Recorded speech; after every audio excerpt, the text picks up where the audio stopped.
know there are several types of dementia out there. And let's talk about the difference between dementia and Alzheimer's, because they're just thrown around all the time.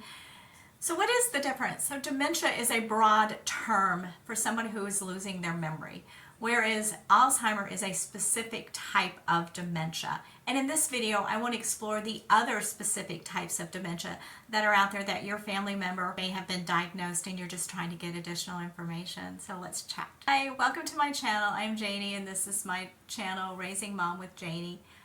And these are the challenges that my mom faces as she deals with Alzheimer's. When I started down this journey, I knew very little. I watched an aunt and an uncle go through it, but they lived away, so I wasn't really involved in their care and did not see all of the things that happen with us. And it has truly been an eye-opening experience, not only just trying to get information that would help me with my mom, but just dealing with her on a day-to-day basis. One of the big ones that is the most common probably, or that we hear about the most, is Alzheimer's. And what are some of the symptoms that you experience with Alzheimer's? Alzheimer's is characterized by memory loss. It's normally short-term memory loss because they can sort of pull in the back of their brain those childhood memories. And so sometimes you don't really know where they're at when you're having a conversation with them. And cognitive decline. They start to repeat things in the same conversation. My brother would just hold the phone away from his ear because my mom would tell him the same thing over and over and over again. And it's interesting now as I've gone through this with my mom, because her favorite sister had Alzheimer's and she would call her and my mom was like, I told her this story and she just said it back to me like she had done it, but she hadn't done that. And it's exactly what my mom does to me. I'll tell her something that happened to me and she's like, I know, that's what happened to me today too. Okay, that's a symptom. So look for that. They are unable to retain new information that you give them. If you tell them something or give them directions somewhere, they can't follow through. They have a hard time staying on task with things that you give them or things that they're used to doing. My mom ran into this problem because she was a volunteer at the school and she started slipping and she could not keep up with the task that before it was just automatic. Things like making copies and how many copies do you need and putting them in a certain order, she just couldn't do it anymore. They get lost walking or driving. You send them on a journey. My sister made the mistake of writing out directions for my mom to go to a doctor, and she completely missed the exit. And this is a city that she was very familiar with, but she completely missed the exit and made it to the state line before she realized she had gone too far. And we're talking, I don't know, 60 miles out of her way before she realized she had. And she called me laughing saying, oh, if the dogs weren't sick, I would have just come on to your house. And I was like, what? I was horrified. My family thought it was funny. I saw zero humor in this because I knew where this was going. Also, the thing with Alzheimer, it's a very slow progression. So you might start noticing some things in yourself or in a loved one, and you're like, is this going that way? Or is it just because I'm getting old?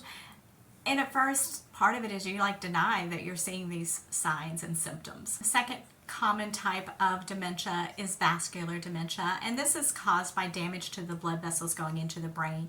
And damage to the blood vessels could be caused by a stroke or a TIA, which is a transient ischemic attacks, or what they refer to when my mom had when they called them a mini stroke. Also, high blood pressure will contribute to this because the blood vessels don't contract like they need to do, or it may be head trauma. Uncontrolled diabetes is another contributor to vascular dementia. They may have inappropriate language or emotional outburst out of nowhere. They exhibit poor judgment and planning, and as the disease progresses, you'll start to notice other things. There'll be memory loss, impaired motor skills, depression, loss of bladder control. They'll start to have hallucinations. Symptoms may appear suddenly in a stepwise progression.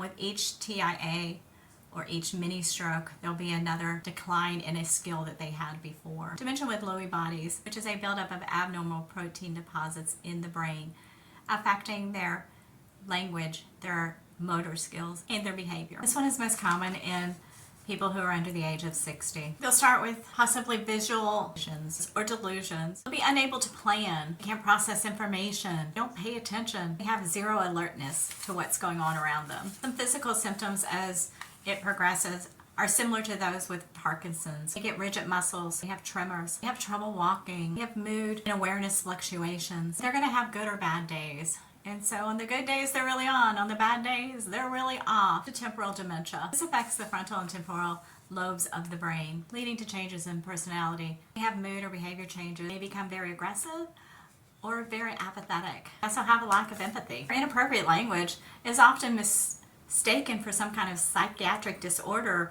such as bipolar. Normal pressure hydrocephalus, or NPH, is another form of dementia. And this is one that is actually treatable if it is correctly diagnosed.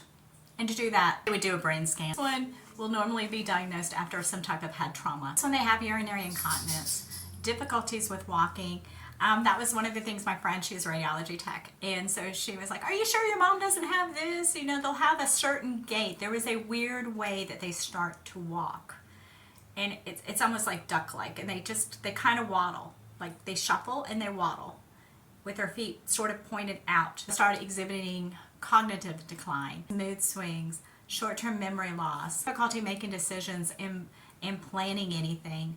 These are all symptoms of somebody who possibly has NPH. Huntington's disease dementia is an inherited brain disorder. They have difficulty making decisions, planning anything, staying on task, remembering things that you tell them. They're having physical difficulty. They're not able to hold a cup without dropping it. So that's a huge thing because they can't control their hand. They have involuntary movements. They have slurred speech. They may have an abnormal twitching of the arm or their knee or their foot. The progression of the disease. Creutzfeldt-Jakob Disease dementia, or CJD. That's a tough one because this is one that is caused from an infection to the brain. It puts them in a whole new spectrum. One of the ladies at my mom's facility actually has this, and it is a whole different world dealing with her. This one is fast moving, and I don't know if you were around in the 1990s, you may recall hearing about the mad cow's disease. I happened to live in England at that time. Because of that, I cannot donate blood because there's the potential I could have mad cow's disease. Not only do I have to worry about Alzheimer's, I have to worry about potentially mad cow's disease, and my poor sons who were born there, well, they are screwed. That's all I can say. It can come on very quickly with rapid decline. This is one of the most fatal of the dementias out there that because of the rapid decline. There's depression, agitation, mood swing. They have difficulties with memory and judgment, walking, involuntary movements. Sometimes it brings on blindness and hallucinations. Another not so common is posterior cortical atrophy. This is the type of dementia that primarily affects the back of the brain, causing visual and spatial problems. They begin having difficulties processing visual information.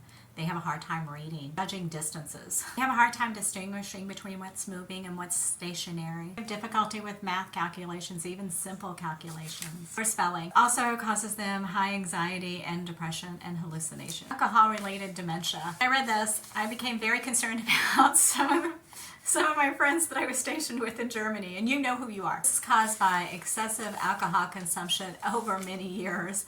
With alcohol-related dementia also have a hard time staying on task, staying focused, easily becoming distracted, struggle to solve problems or planning, not very good at organizing.